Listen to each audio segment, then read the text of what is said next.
সংখ্যালঘু ভোটারদের মন জয়ে মরিয়া তৃণমূল। মালদহে ইমাম মুয়াজ্জিনদের সংবর্ধনা, প্রায় 4000 ইমাম মুয়াজ্জিনদের সংবর্ধনা মালদহের তৃণমূল জেলা সভাপতি। মালতীপুর বিধানসভা এলাকায় সংবর্ধনা বিধায়ক আব্দুর রহিম বক্সি। তৃণমূলের মরিয়া চেষ্টাকে খোঁচা আবার মিমে। তৃণমূল এতদিন মানুষকে ভুল বুঝিয়েছে, সংবর্ধনা দিয়ে মালতীপুরে তৃণমূল জিততে পারবে না। আর এই মন্তব্য রেখেছেন মালতীপুর জয়ের চ্যালেঞ্জ দিয়েছেন মিমের মালদহ জেলা সভাপতি রেজাউল করিম। তিনি ঠিক কি জানিয়েছেন শোনাই আপনাদের।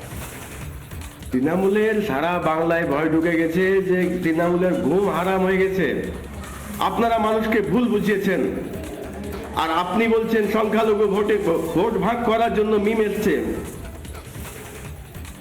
সংখ্যালঘুরাও বুঝে গেছে যে আপনাদেরকে 15 বছর ভোট দিয়ে কি ফল পেলাম।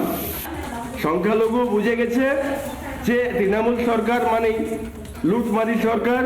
এরা কথা দিয়ে কথা রাখবে না, এরা শুধু মানুষকে ভুল প্রতারণা দিয়ে মানুষের ভোটটা নেওয়া।